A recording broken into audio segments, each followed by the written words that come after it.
लोकांच्या बुद्धिमत्तेची पातळी फार कनिष्ठ होत चालली आहे. लोक गोळा करायची काही अवघड नाही बघा. ह्याच्यापेक्षा 10 पटीनं जास्त जमली असती. फक्त पाटील बदलाय पाहिजे होते. हे कळलं, त्याला कळलं महाराज. असं झाडावर बसून बघितलं असतं. फक्त विनंती एवढीच आहे की जे सामर्थ्य याच्यात आहे हे कळणं फार कमी लोकांना जमतं. आणि ज्यांना जमतं, धन्य माता पिता, त्यांना उगत जमत नाही. काही काही माणसं म्हणतात निघालतो कीर्तनाला, गेलो नाही, काम आडवं आलं. वेड्या, काम नाही रे, फार मोठं कारण आहे त्याचं. काही माणसं म्हणतात बसलो होतो जरा वेळ, मजा बघून आलो. काही म्हणले बसलो होतो, पटलं नाही, मधनच आलो. काही म्हणले शेवटपर्यंत बसलो, कळलंच नाही. तुमच्या चुकाच नाही. तुमचं पाय कीर्तनाकडे वळत नाही, तुम्हाला कीर्तन कळत नाही. कीर्तनासारख्या धर्ममंडपात तुमचं मन सुखावत किंवा स्थिरावत नाही. खरंच मायबाप तुमचा दोष नाही. माऊली सांगतात पूर्वजन्मीचं पाप तुम्हाला भजन करू देत नाही. भजन करायला पुण्य फार मोठं लागतं. भाषा माझी नाही आहे. नामासी विनमुख तो नर पापिया, हरविन धावयान पावे कोणी. तुका म्हणे नाड पाप ठाके हिता आड. हे पाप जे हिताचं करू देत नाही. आणि हिताचं एकच आहे, अखंड चिंतन विठोबाचं. बोलावा विठ्ठल, पहावा विठ्ठल, करावा विठ्ठल. माणसं सहज विचारतात ताई पाप पाप पाप म्हणजे काय असतं? तुम्हीच सांगा ना आडगावकर. स्वतःचं चांगलं कळत नाही, याच्यापेक्षा मोठं पाप काय असतं? अजून किती मोठं पाप हवं की स्वतःचं हित कळत नाही. म्हणून तर विनंती आहे, गोमटे ते करा माझे भार ओझे तुम्हासे. माझं चांगलं, माझ्यापेक्षा ज्यांना चांगलं कळतं त्यांनी माझं चांगलं करावं. मी विनाकारण अट्टहास करू नये, विनाकारण एरझार करू नये. जागं व्हावं. जागं असणं फार गरजेचं आहे. कसं असतं ना, झोपलेल्याला उठवायचं सोपं असतं, अवघड कोणाला आहे? मायबाप, माय माऊल्या, अगं तुम्ही माझ्या पार्टीच्या आहे म्हणून तरी बोलत जा. तर असंही महाराज बोलण्याचा अधिकार आहे आपल्याला. असंही बोलायला कुठं आपल्याला शिकवावं लागतं का? नवरा बायकोचं भांडण झालं, बायको म्हणली तुम्हाला माझी कदर नाही. तुमचं घरदार, शेतीबाडी, आई बाप, बहीण बाळा सगळं मी सांभाळते, सगळं मी एकटी सांभाळते, मी काय काय सांभाळू? नवरा म्हणला सगळं मी सांभाळतो, तू फक्त तोंड सांभाळ. बोलतं ग माया, पण तुम्ही लय खुश होऊ नका, तुम्ही गुणाचे नाही. हे बोलतात त्याचं कारण तुम्ही आहे. एक बहीण म्हणून सांगते, लेक म्हणून ऐका. काही लागत नाही रे घरातल्या बायकांना. 2 शब्द प्रेमाने बोलत जा. बाई सगळा संसार सामर्थ्याने करते. आधीच बायका खूप सहन करतात. सासूनं बोलावं, सासऱ्यानं बोलावं, जावेनं बोलावं, नंदीनं हिनवावं, अख्ख्या जगानं त्रास द्यावा, पण नवऱ्यानं म्हणावं सोबत आहे मी तुझ्या, विश्वास आहे माझा तुझ्यावर. बाई सगळी संकट एका पायावर सहन करते. फक्त नवरा विश्वास ठेवायला भेटला पाहिजे. तिला काहीच लागत नाही आयुष्यात, फक्त नवरा चांगला पाहिजे. खरं एक नाही का माय? अडगावच्या माय मावल्या, अगं माझं झालं नाही म्हणून तुम्हाला विचारते. माझं पेटल्यावर येईल अक्कल मला, पेटूस तर सांगा. खरं आहे की नाही? संसारात मालक शहाणा लागतो, हे मी नाही म्हणत, ज्ञानोबराय म्हणतात. जरी सख्याचा जिव्हाळा बाय सासरवास आहे. प्रेम नवऱ्याचं भेटलं की बाई सासरवास सहन करते. आमचंही तसंच आहे. विठेवरच्या मालकासारखा मालक भेटला की आम्हाला काहीच करायची गरज पडत. तुका म्हणे सोपे आहे सर्वाहुनी, शहाणा तो धनी घेतो. मालक शहाणा भेटला पाहिजे. आणि असंही एक सांगू काय, एक चुकीची परंपरा आम्ही सांभाळतो. मालक आहे तिला अधिकार जास्त आणि मालक नाही तिला अधिकार कमी. हे अगदी चुकीचं आहे. नवरा असणारीला जेवढं सामर्थ्य आहे तेवढंच नवरा नसणारीला सुद्धा आहे. पर मायबाप आहात तुम्ही माझे, मन मोकळेपणाने सांगा, नवरा असताना संसार करायचा अवघड आहे का नवरा नसताना संसार करायचा अवघड आहे? हा, नवरा असताना संसार करायचा अवघड आहे की नवरा नसताना संसार करायचा अवघड आहे? अवघड कोणता आहे? नवरा नसताना. लोकांच्या नजरा, लोकांचा द्वेष, लोकांचा मत्सर सगळं तिनं पदरात घ्यावं. त्या घराचा विठ्ठल आणि रखमाई दोन्ही तिनं व्हावं आणि त्या संसाराचा वैकुंठ करावा. पोरांना पायावर उभं करावं. प्रत्येक संकटाला तोंड देत लेकरं पदराखाली घ्यावी. प्रत्येक संकट सामर्थ्याने मनगटावर झेलावं.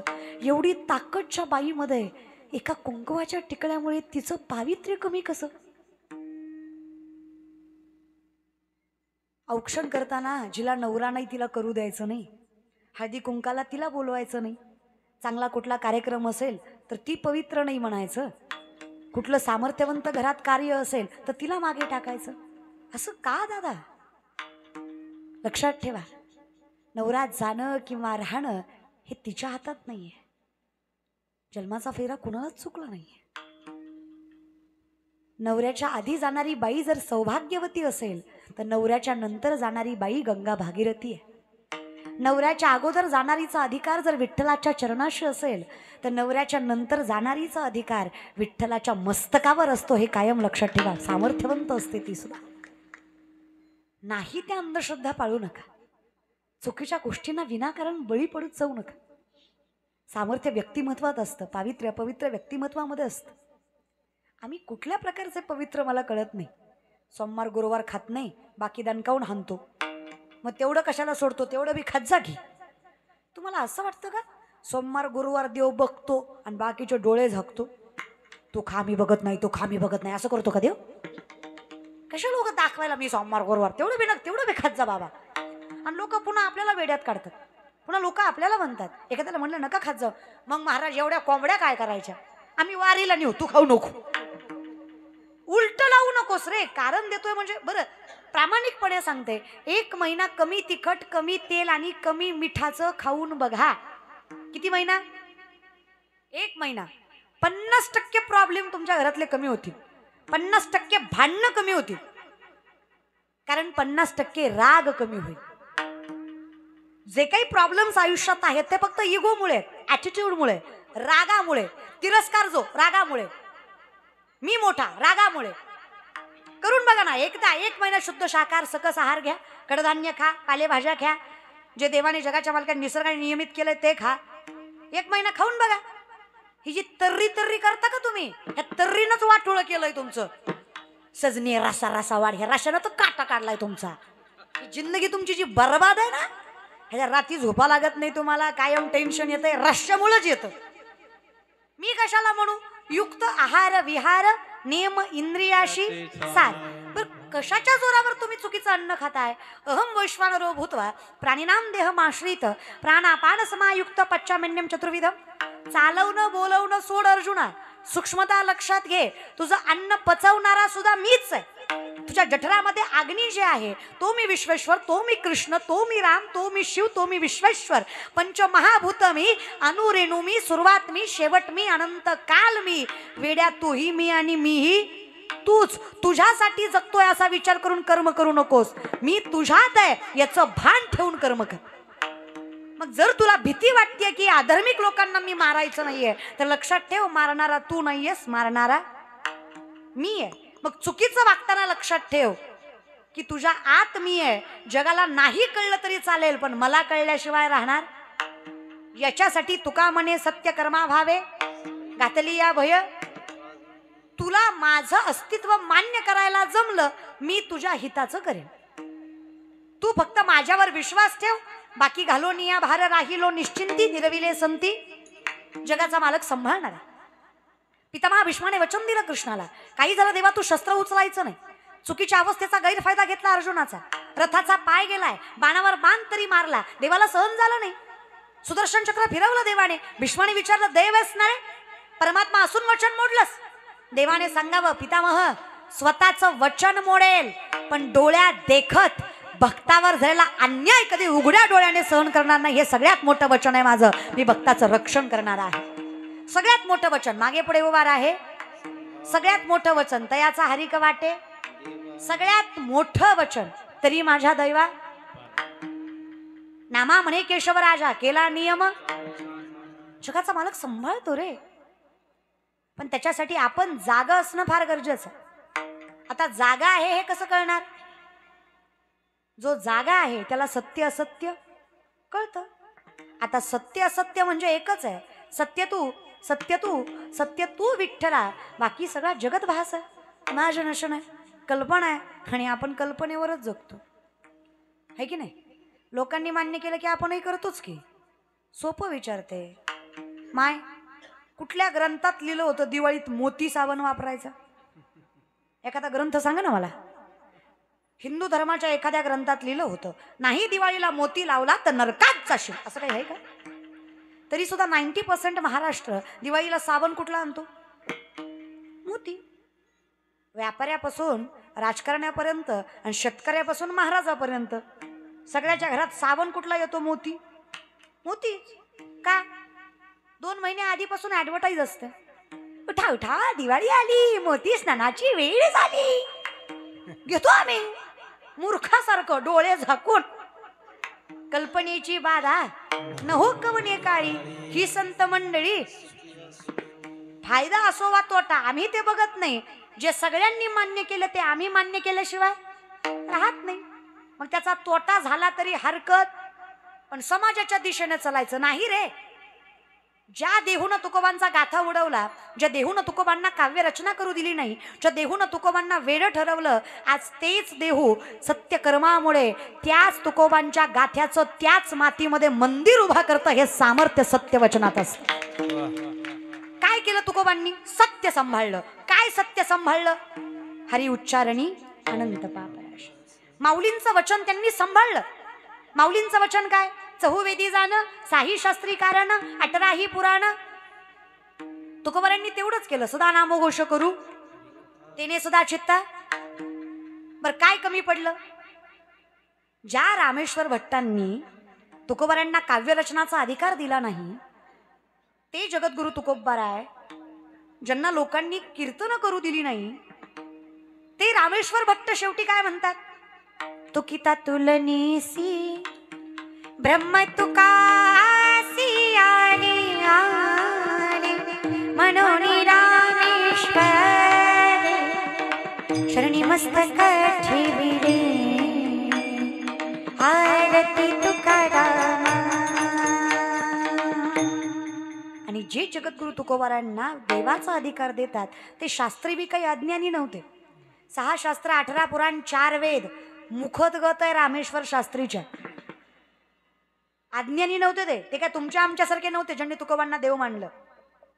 हे बोलायचं सोपं आहे, करायचं नाही. आपल्यासारख्याला कोण म्हणलं ना, इना घेता का हरिपाठात, आपण म्हणतो न गे मी महाग म्हणतो, तुम्ही पुढं म्हणा, पुढं माझं गुत्तय. आपण त्यातले रे. 40 वेळा हरिपाठ पाठ करून आपल्याला हरिपाठ धड म्हणता येत नाही. आपण शास्त्रवेदांच्या बाता करायच्या. मग हे ज्यांना मुखद्गत होतं ते रामेश्वर शास्त्री म्हणतात. तुकाराम तुकाराम नाम घेता कापेयम, धन्य तुकोबा समर्थ ज्यांनी केला हा पुरुषार्थ. तुका विष्णू नाही, ज्या मातीहून चालावे ती माती विठ्ठल विठ्ठल म्हणते. ज्या दगडाला हात लावावा तो दगड पांडुरंग होतो. ज्या माणसाकडे बघावं तो माणूस विठ्ठलमय होतो. तुकोबाराय कीर्तन करायला लागले. पुणे जिल्ह्यात मृत झालेला मुलगा उभा राहून भजन करतो. एवढं सामर्थ्य ज्यांच्या शब्दात आहे त्यांना जगद्गुरु तुकोबाराय म्हणायचं. कसा विठेवरचा मालक येणार नाही न्यायला? कसा येणार नाही सांगा ना. सर्वस्वाचा त्याग करून ज्यांनी अखंड देहू जगवलं आणि ज्यांच्या शब्दामुळे अखंड वारकरी संप्रदायाचा कळस उभा राहिला, त्या तुकोबारांसाठी परमात्मा कसा उभा राहणार नाही? राहणारच. मागे पुढे उभा राहे, राहणारच. कारण व्यक्तिमत्व तसं साधन नाही दादा. 5वा वेद म्हणजे गाथा आहे जगद्गुरु तुकोबांचा. असा एकही प्रश्न विश्वात नाही ज्याचं उत्तर तुकोबारांच्या गाथ्यात नाही. व्यावहारिक, संसारिक, प्रापंचिक, आध्यात्मिक, वैज्ञानिक सगळी उत्तर आहेत गाथ्यामध्ये. कसलं व्यक्तिमत्व म्हणावं दादा? करा ना विचार. तुकोबाराय परिपूर्ण आहेत. तुकोबारांसारखा संसार कोणाला जमला नाही, तुकोबारांसारखा व्यापार कोणाला जमला नाही, आणि तुकोबारांसारखा परमार्थही कोणाला जमला नाही. वैराग्यमूर्ती जगद्गुरु तुकोबाराय. काय व्यक्तिमत्व! म्हणून तर काहीही झालं तरी तुकोबांच्या शब्दांवर विश्वास ठेवायला आम्ही मागे पुढे बघत. कारण अनुभव आले अंगा ते या जगात. त्यांनी जे काही सांगितलं ते का सांभाळतो? कारण आम्हाला माहीत आहे त्यांच्या शब्दांवर चाललो की आयुष्यात प्रत्येक दुःखाला सुखात बदलायची ताकद मनगटात येणार आहे. पण हे कळणार कधी? जो असे जागत. त्याला व्यक्तिमत्व जागा लागतं. ते जागे नाही, तो जागे फक्त एवढेच आहेत महाराज. तेव्हा आपलं बसायचं म्हणून बसलेत. आपलं काही काम नाही, उन्हाळ्याचे दिवस चालू आहेत, शेतात काही नाही, आपलं बसलेत, आपलं कुठं बसायचं, टपरीवर बसूस तर इथं बसायचं. तिला भारी बसलेत, मड्याला बसल्यावर त्यांचं बसणं बघा ना. तू बोल, मी आहे, तू बोल. येतोय, येत नाही आपण कोणाच्या कीर्तनाला, तुझं नाव ऐकून आलोय, तू बोल. अशा एका ॲटिट्यूड मध्ये बसलात, ॲरोगंट मध्ये. खरं सांगू का, प्रथम तर 1 मिनिटाची रील बघून 99% कीर्तन तसंच असतं. अशी लोक फार मोठा भ्रम करून कीर्तनाला येतात. नवल वाटतं मला लोकांचं कधी कधी. तुम्ही बसावं म्हणून विनोद करतो आम्ही, नाही तर कीर्तनाला विनोदाची गरज नाहीच आहे. व्यक्तिमत्वाला पटकन जज नका करत जाऊ. माझं तर एवढं अवघड आहे बऱ्यापैकी. मी बाहेरचं काहीच खात नाही, पण त्यातली त्यात मला पाणीपुरी आवडते. थोडी आवड असते माणसाला कुठली ना कुठली, तसं खाण्याच्या बाबतीत तेवढ्यात मला पाणीपुरी आवडते. पण चुकून जर मी कधी पाणीपुरी खाताना दिसले तर माणसं मला तोंडावर येऊन अपमान करतात. तोंडावर म्हणतात, ताई तुम्ही पाणीपुरी खाता? मग काय आमलेट खाऊ? मी खाऊ काय तेवढं एक सांग मला. एक असा एक नियम लिहून दे मला की नाही बाबा हे नाही. म्हणजे मला एक कुठल्या गोष्टीसाठी जजमेंट देत आहे हां? म्हणजे तुमचं कसं आहे, वरातीत नाचणारी पोरगी सुशिक्षित आहे, पण कीर्तनात नाचणारी मात्र नालायक आहे. अवघड आहे नाही का? अंगाऱ्यावर विश्वास आहे पण बुक्क्यावर नाही. हे कळलं त्यालाच कळलं महाराज. जयाचे आही का धड नाही, तयासी परित्र पुससी काही, अशी गत आहे. मी लेख म्हणून सांगते, बाप म्हणून ऐका. ज्या दिवशी कीर्तन करणारा मुलगा आहे की मुलगी, किंवा कीर्तन करणाऱ्याच्या अंगावर धोतर आहे, फेटा आहे, जॅकेट आहे की साडी, याचा विचार न करता कीर्तनकार कसा दिसतोय याच्यापेक्षा कीर्तनकार काय सांगतोय हे डोळे झाकून ऐकाल, त्या दिवशी तुम्हाला कीर्तनाचा खरा अर्थ कळेल. तुम्हाला वेगळं काही करायची गरज नाही. समदृष्टी घेता समान श्रीहरी शमदमावरी हरी झाला. प्रत्येकाच्या बाबतीत नजर समान असावी तो वैष्णव. त्याला भिकारी आणि आमदार एकाच नजरेत दिसावा. त्याची अवस्था अशी असावी, भरला घनदाट हरी दिसे. जे जे दिसे भूत तेथे मानीचे भगवंत, हा भक्तियोग निश्चित जाण माझा. नजर पवित्र आहे तो वैष्णव आहे. व्यक्तिमत्व महत्वाचं नाहीच आहे, व्यासपीठ महत्वाचं आहे. कीर्तनकारामुळे कीर्तन कधीच मोठं होत नाही, कीर्तनामुळे कीर्तनकार मोठा झाल्याशिवाय राहत नाही. कुठल्याच महाराज लोकांमुळं, कुठल्याच चॅनलमुळं महाराज लोक मोठी झाली नाही. हा, महाराज लोकांमुळं चॅनल मोठी झाली एवढं मात्र खरं. तसंच कुठल्या महाराज लोकांमुळं कीर्तन मोठं झालं नाही, कीर्तनामुळं प्रत्येक महाराज प्रसिद्ध झाला एवढं मात्र. तुम्ही मान्यता व्यासपीठाला जास्त द्या, जो असे जागता. जो जागा आहे ना त्याला कळतं खरं खोट. बाकी मग आहेतच आपल्यासारखे. तुका म्हणे कैसे आंधळे हे जण गेले विसरून. आपली अवस्था विचित्र आहे. आपण अशी माणसं आहेत ना, 10 दिवस गणपतीन बुडवताना बाबूराव, आणि पुन्हा म्हणायचं देव पावत नाही असा. नवरात्राचे उपवास, दसऱ्या दिवशी बोकड, देवी कुपती म्हण, पोत्यात घालून हाणला पाहिजे सांगणारा. असलं काही नसतं रे बाबांनो. नेने फुंको कान नाही एकांतीचे ज्ञान, हे जगद्गुरु तुकोबारायांचं स्पष्ट वक्तव्य. तेच तुकोबाराय सांगतात, जो असे जागता. आणि जागा राहायचं असेल, वासुदेव वासुदेव एवढंच. जागा होणारा तोच, हो की नाही? पहिले दिवस वासुदेवापासून सुरुवात व्हायची.